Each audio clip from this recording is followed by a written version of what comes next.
Vamos lá fazer uma introdução e contextualizar. O Brasil é muito mais que carnaval, samba, futebol caipirinha e feijoada. Por incrível que pareça, nós somos um país empreendedor. E as empresas têm um papel fundamental para uma região.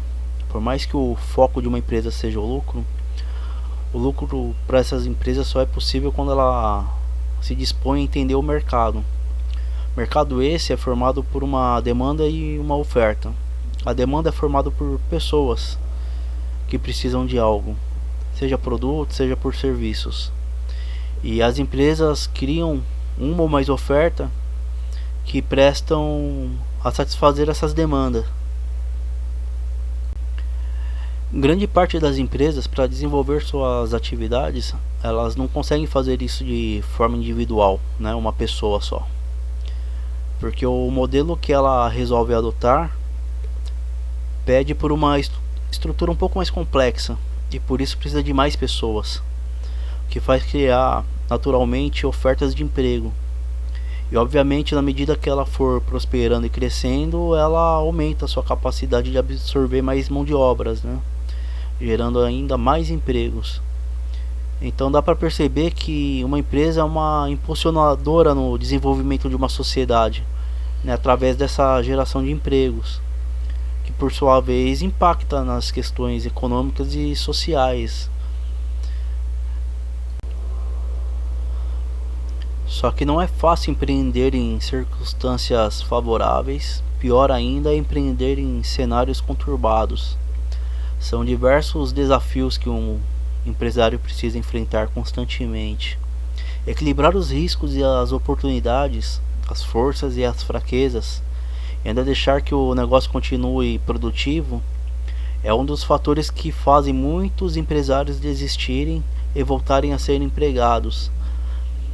Não à toa, o empresário carrega consigo uma sensação de hostilidade, mesmo que seu papel na sociedade seja fundamental para o desenvolvimento local. O mercado empreendedor ele tem um processo muito dinâmico, muito peculiar de seleção natural. Ele expulsa aquelas empresas que não conseguem converter aquilo que a demanda procura, ou que, né, essa empresa consiga gerar valor de alguma forma. Há um equilíbrio sadio e uma margem tolerável de entradas e saídas de empresa a todo momento, todos os anos, todos os meses. Mas existem alguns fatores muito importantes que afetam o mercado, que resulta em forte desequilíbrio por conta de principalmente de crises econômicas. Crises econômicas é uma correção que o mercado precisa fazer como um efeito de diversas ações erradas que geralmente o governo que faz. É completamente diferente de quando acontece uma mudança abrupta partindo da sociedade, né? Seja por conta de uma transformação tecnológica, como que acontece em uma revolução industrial, né? Só lembrando que a gente está na quarta revolução industrial. Curiosamente, independente do cenário, todos os empresários sofrem dos mesmos problemas. Porém, aqueles que obtêm sucesso conseguem driblar as dificuldades. Outras apenas empurram as dificuldades para resolver mais adiante. E outras não conseguem resolver isso. Por isso acabam. Não é à toa que em períodos de cenários conturbados ou de mudanças abruptas, as primeiras a sofrerem são as empresas que ou empurram com a barriga os problemas ou já estão com problemas bastante avançados.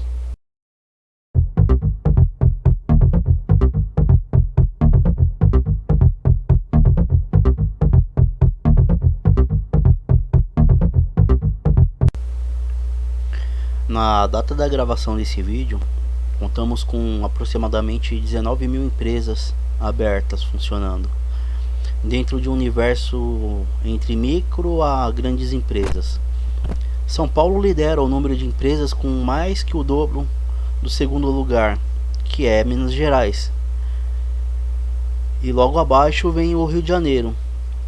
Somado o segundo, o terceiro e o quarto lugar, ainda não bate o primeiro lugar, totalizando as empresas abertas. O setor de serviço é o segmento com maior volume de empresas, com um espaço para triplicar ainda, seja por profissionais tecnicamente ou não tão técnicos assim, né? Mais assim de mão de obra mesmo. Algumas áreas hoje tem um potencial ocioso explorado, né? Fazer a parte de tecnologia de informação e comunicação, né? Cultura, parte de devs, que são desenvolvedores, programadores, parte de planejamento e inteligência de mercado, com consultorias e especialistas na parte de BI, inteligência artificial, data science, big data, e o SIM, que é Sistema Integrado de Marketing, né? A outra parte também que carece de profissionais é a parte de educação e treinamento corporativo. Embora as empresas elas investam um pouco, né, elas têm uma certa resistência em dar treinamento e aperfeiçoar sua mão de obra, mas é uma área ainda que vai crescer muito, bastante. Haja vista esses coachings de palco que você vê, era uma tendência, mas eu acho que as empresas vão começar a incorporar isso para dentro delas.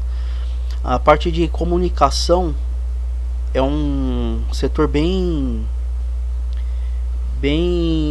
curioso, porque com o desenvolvimento da web e essas plataformas de vídeos, né, como o YouTube, BitChute, eles deram abriram muitos caminhos para que as pessoas passassem a produzir conteúdos em casa, né? E muitas das pessoas passaram a viver disso, né? E se tornaram influenciadores, né? Então áreas assim que nem publicidade e propaganda, rádio e TV, que é dependendo da faculdade, ele tem o nome de produção audiovisual, né? Copyright também, que é o pessoal que escreve para blogs e portais. E o copyright ele é diferente do escritor tradicional, porque ele precisa ter conhecimento em SEO e outras técnicas, né, para internet. Parte de editoração também, focado na web também. É uma área que é bastante ainda pouco explorada, mas que tem a tendência de ser melhor trabalhada e virar uma coisa mais profissional, né? Bom, a área de promoção de vendas é uma área que sempre é crescente, né? Quanto mais a economia cresce, mais essa área precisa de profissionais. Da mesma forma a logística, né? Então, quanto mais mercadoria circulando pela região, pelo país, mais logística a gente precisa ter, né? Mais profissionais dessa área a gente precisa ter.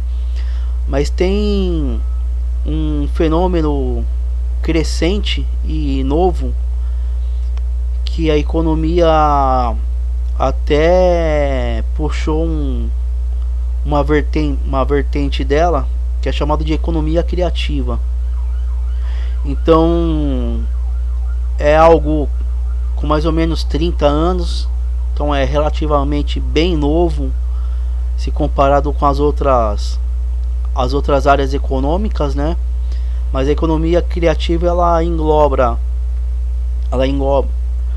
a indústria cultural, jogos digitais, né? Toda essa produção de design gráfico, jornalismo, parte de publicidade e propaganda também faz parte dessa economia criativa, que eu quero até fazer um conteúdo mais focado nessa parte.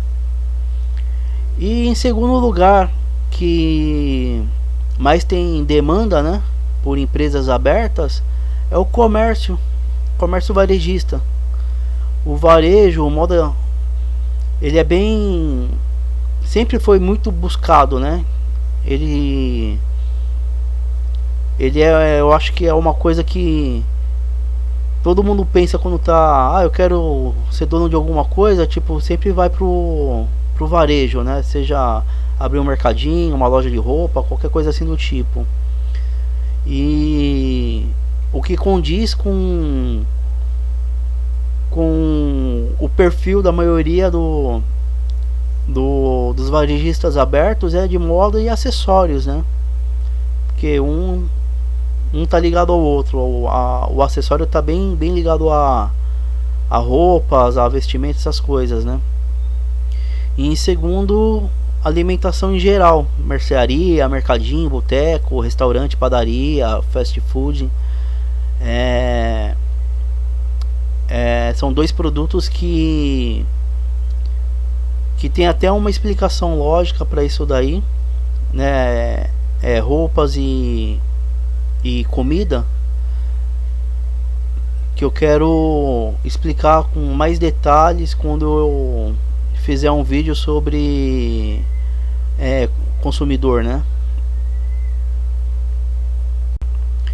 Como eu disse antes, o brasileiro, ele é um povo empreendedor, né? Tanto é que a segunda maior vontade, né, o sonho do brasileiro é ter um negócio próprio. Corresponde a, por essa pesquisa, a 1/4 da população aí, mais ou menos, que dá esses 44 milhões, né?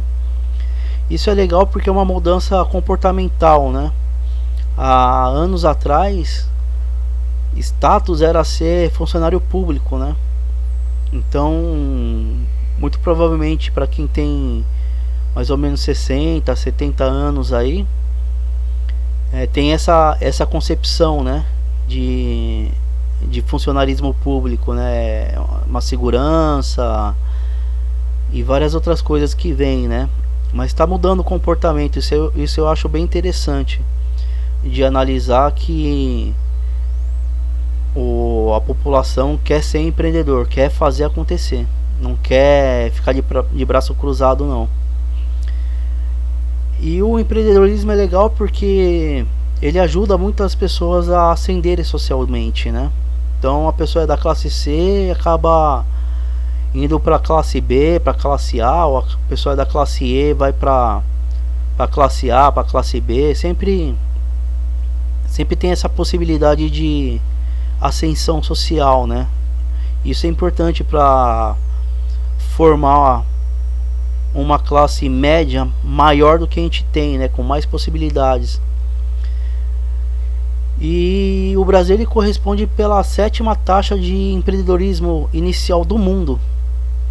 Por que empreendedorismo inicial? Porque tem uma disparidade ainda alta das pessoas que começam a empreender e ao longo de 1, 2, 5 anos eles acabam encerrando suas atividades por motivos que a gente vai abordar aí mais para frente. Estamos passando por uma transição, de uma mudança da 3ª revolução industrial para a 4ª revolução industrial. E essa transição que a gente está vivenciando, ela é uma mudança generalizada que abrange questões sociais, culturais, comportamentos individuais também acaba sendo impactado. E consequentemente a economia, ela sofre mudança também, porque o comportamento de consumo muda também. Então grande parte hoje dos clientes, até por conta da internet também, eles são melhores informados, né? Eles também muitas pessoas buscam soluções mais customizadas às suas necessidades, né? Elas não querem mais aqueles produtos genéricos. E uma curiosidade também que a gente tem por conta da internet são esses conteúdos que são dinâmicos, que são adaptados, né? Por exemplo, a gente pode ter da Netflix.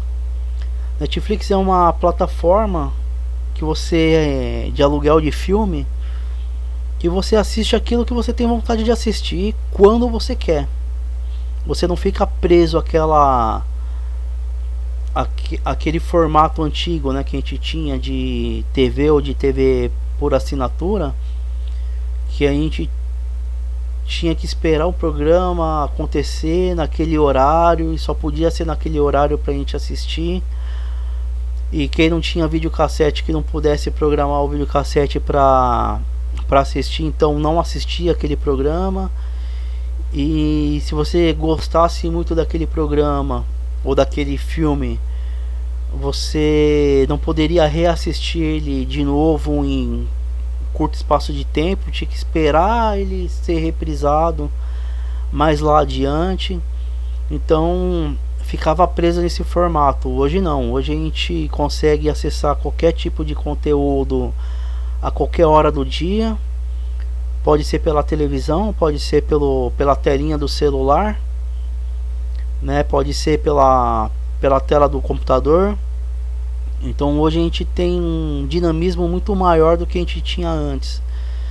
E claro, essas empresas que trabalhavam ainda naquele modelo tradicional, eles estão sofrendo muito. E não é à toa que eles tentam de todas as formas desqualificar, né, esses conteúdos que vêm pela internet. E eles ainda são muito resistentes a essas mudanças, né? Então até a virada do milênio a produção era voltada mais para massa. E era mais fácil você abrir um negócio e vender a mesma coisa que o seu vizinho vendia, né? Antigamente. Então você tinha muitos estabelecimentos que vendiam a mesma coisa em um curto espaço um curto espaço que não chegava nem a 1 quilômetro às vezes era realmente um colado ao outro. Mas hoje não é mais assim. Hoje essa exigência das pessoas em querer coisas mais customizadas, coisas que refletem mais as suas necessidades, começa a formar um grupo menor de consumidor que a gente chama de nicho.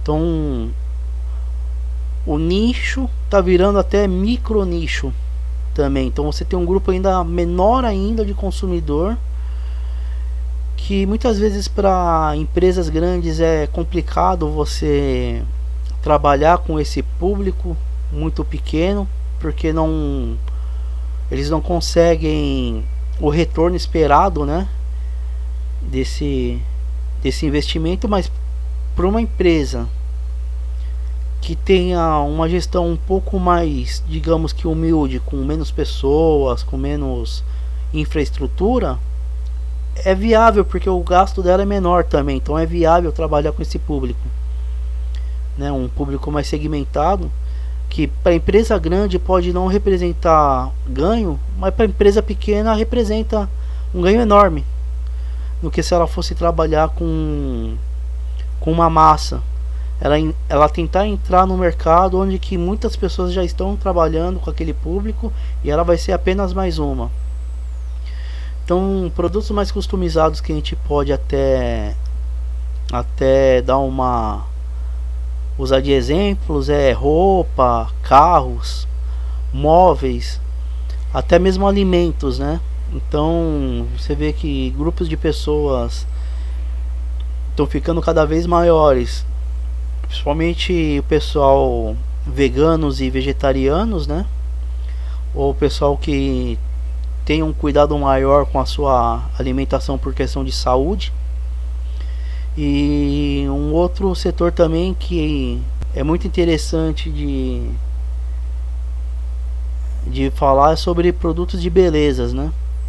Produto de beleza focado, por exemplo, pro público mais, pro público afro, é uma coisa que é muito pouco explorada ainda, e é um pessoal que precisa,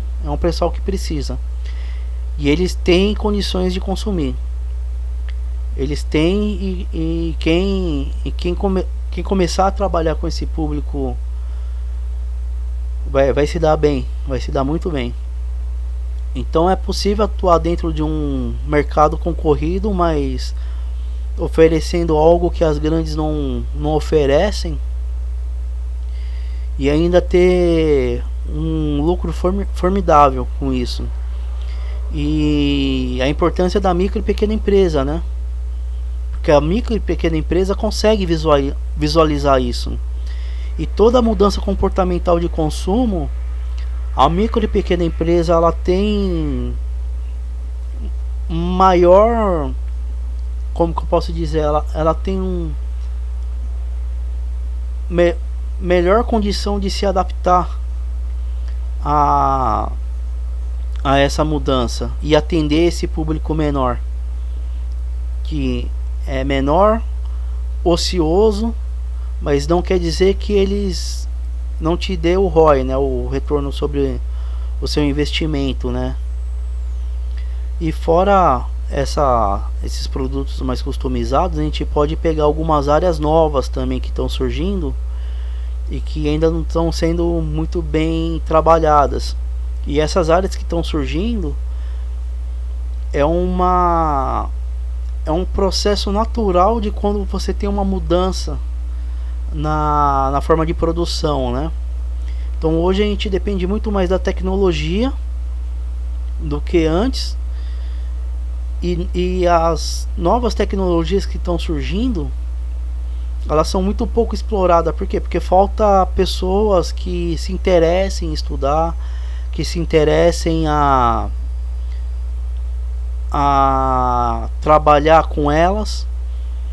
E muitas vezes as que trabalham, elas atendem só a grandes empresas ou a quem tem uma condição financeira mais elevada, né? E aqueles que têm menor condição acaba ficando debilitado. Então sempre tem que se pensar nisso daí. O que eu posso trazer para quem tem menos condições e com a mesma qualidade ou qualidade párea daquilo que as grandes empresas já têm dentro delas. Então a gente tem muita oportunidade que ainda não está muito bem explorada. Oportunidade ou necessidade? Eis uma questão interessante. É muito mais importante identificar uma oportunidade para obter o sucesso do que apenas desejar ser dono de algo. É legal você se esforçar e você desejar algo, mas é preciso ainda, quando se trata de negócios, identificar oportunidades. Mas é melhor a junção dos dois, melhor que seja ambos. Muito por conta do desemprego e a dificuldade que de repente um profissional tem de se realocar no mercado de trabalho, e esses são forçados a empreender até por questão de sobrevivência. O desespero não dá um tempo de planejamento, né? Então eles têm que iniciar aí com a cara e coragem. Mas mesmo esses casos de pessoas que precisam empreender assim de supetão, tem que sempre buscar estruturar melhor sua gestão, melhorar sua capacitação empreendedora, né? E isso daí tem que ser feito com o carro andando, né? Geralmente quem deseja ter o seu próprio negócio passa um tempo maturando essa ideia, né? Ele não empreende assim do nada. Ele tem uma ideia e vai organizando ao longo do tempo, né? Vai testando, vai vendo algumas possibilidades, vai fazendo alguns testes. Então essa ideia é aperfeiçoada ao longo do tempo e de pouquinho em pouquinho, né? Por isso que geralmente esse tipo de pessoa, eles têm uma tendência maior a fazer a coisa dar certo. Porque por mais que ele não planeja no papel, mas ele vai construindo o cenário na sua mente.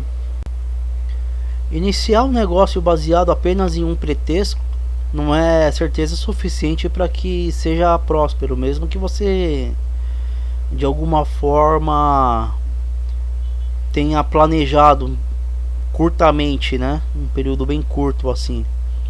O desejo de ter um negócio próprio tem que somar a identificação de uma oportunidade e vice-versa. Ao mesmo tempo que identificar uma oportunidade te dá uma vantagem maior de sucesso, como visto aí na imagem, é também o que mais tem taxas de insucesso. É preciso ter uma união de vários elementos, né, para que a coisa dê certo.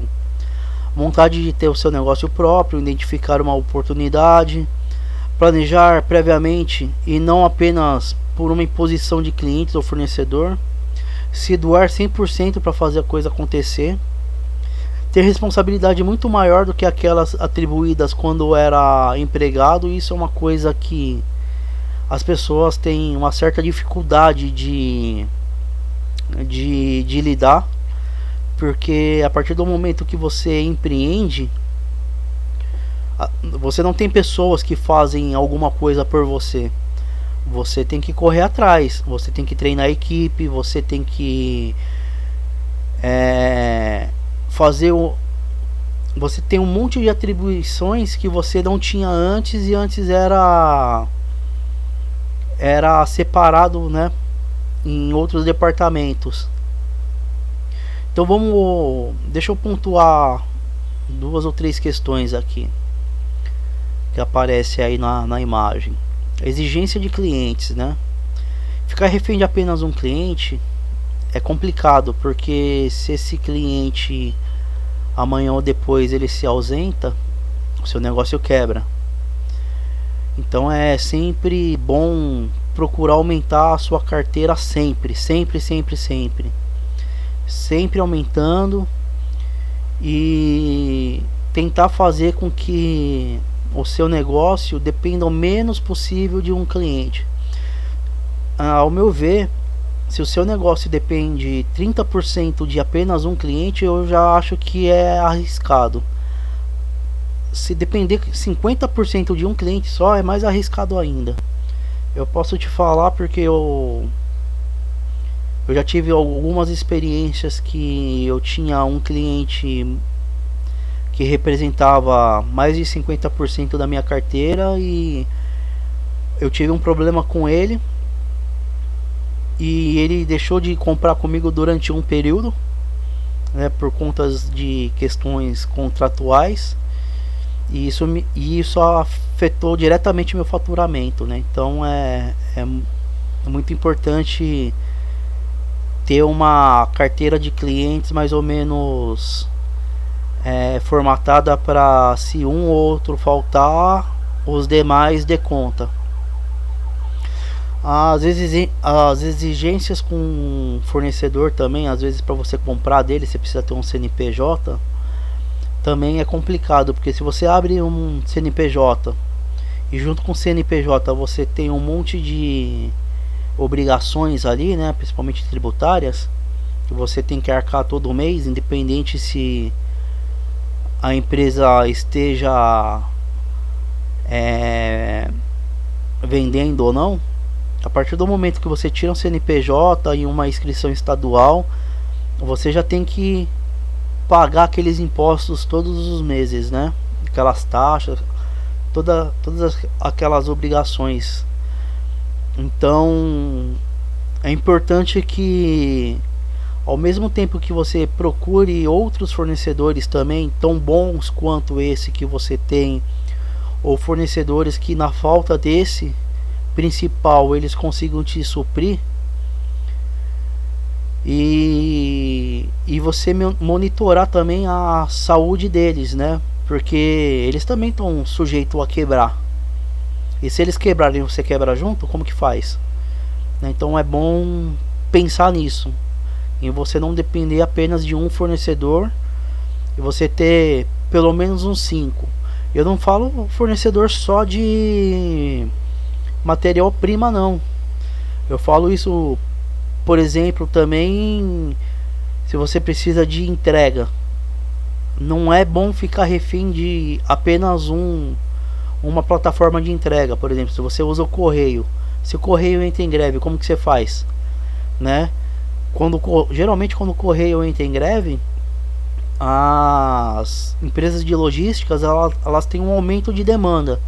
Só que você acha que elas vão privilegiar quem? Aqueles que estão com ela sempre, ou aquelas que estão com ela só de vez em quando? Então é bom sempre buscar empresas de entrega, de logística, e usar ela periodicamente, né, para quando você precisar, num caso de urgência, elas vão te atender. E em relação ao planejamento, né, que geralmente as pessoas têm um planejamento ineficiente, por isso que dá alguns problemas. Primeira coisa que você, quando identifica uma oportunidade, é você saber se ela é viável. Mas eu digo assim, se ela é viável financeiramente. Então, quando você descobre que ela tem uma viabilidade financeira, 50% dos seus problemas estão resolvidos. A oportunidade, ela vai te abrir muitos caminhos. Por exemplo, se você tem uma oportunidade de entrar num local que tenha menos concorrência, ou que a concorrência seja nula ou indireta a você, é fenomenal. E te possibilita construir alguma coisa única. Você consegue dar para o seu cliente, para o seu público-alvo, algo que as outras empresas não estão dando. Isso é muito importante. Identificar a oportunidade, construir algo único e ver a viabilidade econômica antes de qualquer coisa. Antes de começar a entrar com toda a documentação para tirar CNPJ, para tirar inscrição estadual, para fazer tudo. É importante que seja visto isso. A administração e o gerenciamento do negócio, ela se baseia em você acompanhar os processos, em sempre identificar os pontos que podem ser melhorados na empresa e entender e acompanhar os gastos. É muito importante você saber o caminho que o dinheiro faz dentro da sua empresa. Isso é muito importante.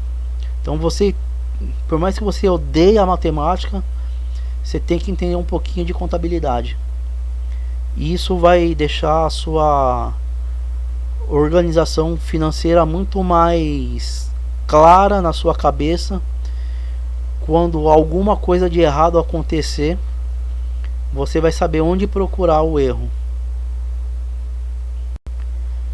Eu sempre gosto de usar um quadro que faça comparação, porque a pessoa consegue construir um cenário muito mais claro na mente e entender mais ou menos os motivos que deram errado e os que deram certo, né?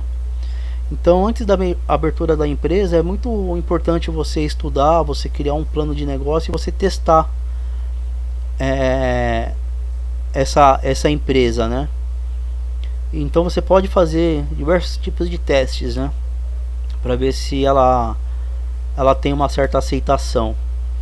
E quanto maior for a empresa, mais obrigações, principalmente obrigações tributárias, a empresa tem. E isso pode afetar no preço final do produto ou do serviço que você esteja oferecendo, né? E por conta do preço, a tornar inviável.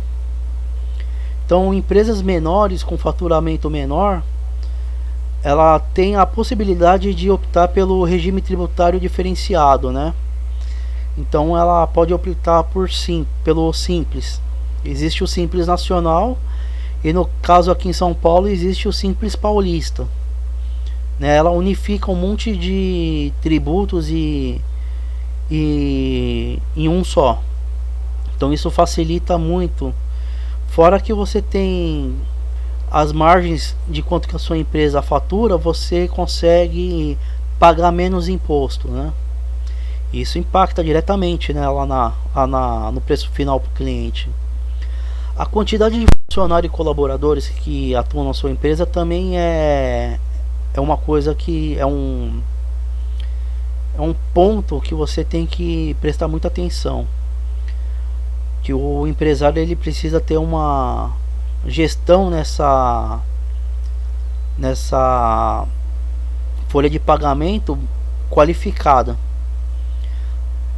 Não só durante a permanência desse funcionário dentro da empresa, quanto pensar no depois, se ele precisar ser desligado, né? Então existe um monte de regras, questões salariais, leis, questões de sindicatos, que isso futuramente gera um contencioso para a empresa, e em caso de uma demissão assim de um número mais ou menos relevante de funcionário, e se eles entrarem com ação, com alguma coisa contra a empresa e a empresa perder, que a maioria dos casos acontecem, isso pode inviabilizar a empresa, porque precisa pagar, né?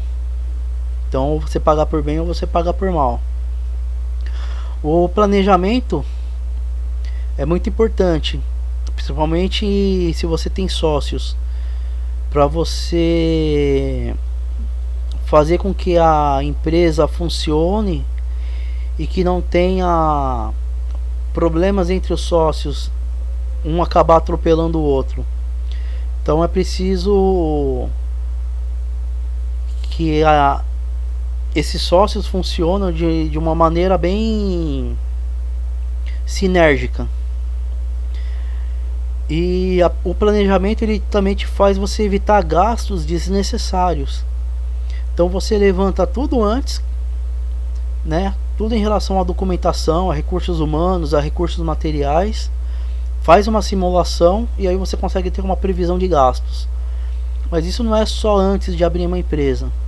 Durante a abertura da empresa você tem que acompanhar isso daí, para saber se caso em algum ponto da empresa esteja elevando os custos, como que você faz para reduzir esses custos ou voltar à margem inicial, né?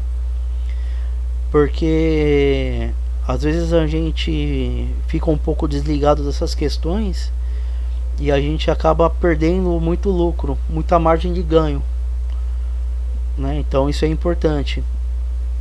Fora que durante a gestão, durante o funcionamento da empresa, costuma ter um monte de pequenos probleminhas para ser corrigido, um monte de detalhes que a gente só consegue saber depois que ela esteja aberta. E uma empresa tem uma peculiaridade diferente de outras, né? Então pode ser que aconteça com você e não aconteça com seu vizinho. Então é sempre bom sempre ficar de olho nessas coisas que acontecem depois que a empresa esteja aberta. A gestão numa empresa, né, depois que você está dentro do jogo, depois que a empresa está aberta, funcionando, é algo que você tem que sempre se aperfeiçoar. Se você não se atualiza e o seu público-alvo acaba de alguma forma mudando algum padrão de consumo, alguma coisa, ele pode te trazer risco, né? Então, por exemplo, vamos supor uma CIA. Uma CIA ela trabalha com moda masculina, feminina, infantil, que seja. Imagina se a CIA não se aperfeiçoasse e continuasse ofertando produtos da década de 70 e não ofertasse produtos, né, as roupas mais atualizadas. Você acha que o pessoal ia comprar da CIA? Ou você acha que ela ia falir? Então é muito importante entender que o consumo muda com o tempo. Então a gente precisa adaptar, às vezes até mudar isso daí. Então, outro exemplo também que eu dou é em relação a um mecânico. Um mecânico da década de 70, os carros eram baseados a carburação. Hoje os carros são elétricos e amanhã os carros vão ser com outro tipo de motor, né? Não vai ser mais esse motor a combustão, vai ser motor totalmente 100% elétrico. Então, para quem não se adaptar a essas mudanças, possivelmente vai ficar fora do mercado, porque o mercado não vai conseguir abraçar todos. Sempre vai ter um ou outro que vai ter o conhecimento, que vai trabalhar, porque vai ter uma minoria que tem um carro ainda carburado, e então você precisa fazer algumas coisas. Mas você percebe que o número de pessoas que tem um carro baseado a carburação é muito menor do que os carros a componentes elétricos hoje. Então não dá para você abraçar todos os profissionais. E é isso que você sempre tem que ter em mente. Sempre essa ideia que o mercado muda, os produtos se atualizam e você precisa se atualizar também. Então, às vezes não é nem... Às vezes você não consegue nem atualizar a sua empresa. Você tem que mudar o modelo de negócio para ela continuar viável ainda. É natural que isso aconteça a cada 10 anos, a cada 20 anos para a maioria dos setores. A empresa tem que mudar a gestão, mudar o comportamento, mudar a filosofia, mudar tudo. Então, você ter desde o princípio uma postura muito proativa, para sempre estar à frente às mudanças, trabalhar para tirar o melhor proveito das situações favoráveis, ou quando uma situação não for favorável, você diminuir as perdas o máximo possível. Isso te beneficia e muito, porque quando o empresário, o empreendedor, ele tem uma postura reativa, que só resolve os problemas depois que eles acontecem, que depois que eles estouram, o custo é muito mais caro de resolver. Então, você sempre se planejar, sempre buscar melhorar, sempre estar atento às tendências, eu garanto para você que você vai lucrar mais e você vai gastar no mínimo 4 vezes menos quando alguma coisa estourar aí. E para isso você precisa de capacitação. Então, investir em um planejamento que você consiga periodicamente, não só você buscar se aperfeiçoar através de cursos, congressos, e feedback até mesmo com clientes do que eles desejam, do que eles queiram, você fazer um planejamento para que a sua equipe também tenha treinamentos diversos, e preparar também aqueles que estão mais embaixo para assumir posições mais acima. Então é sempre bom você sempre ter pessoas, quando você tem uma equipe um pouco maior de funcionários, para assumir posições acima, posição de gerente. O cara tá lá no piso da fábrica e ele pode ocupar o lugar do chefe dele. Isso é muito benéfico para a empresa, porque você começa a criar uma certa cultura dentro da sua empresa que é única. Então você não precisa daquele período quando você contrata um novo funcionário para aquela adaptação à cultura da empresa. Então, geralmente isso dá conflito quando você muda um gestor ali, um executivo, porque uma outra pessoa que vem de fora da sua empresa, ele traz outras culturas e outros valores que às vezes ela conflita com aquilo que você construiu dentro da sua empresa. Então sempre procurar investir na melhor capacitação sua e daqueles seus funcionários e colaboradores. E sempre pensar nessa organização de fazer cursos periódicos. Levar eles, fazer reciclagem e promover e fazer com que eles também não dependa daquilo que você der, mas que eles também sejam proativos também. Eles também precisam buscar também aquilo de fora. Você tem uma parcela que você vai ajudá-los, né, que você vai fornecer, mas eles também têm que se mostrar capazes de buscar por conta própria também. Então uma formação acadêmica superior, um nível técnico, ou mesmo, sei lá, a pessoa que é faxineira, ela termina os estudos e de repente pode ser alocada em cargos melhores.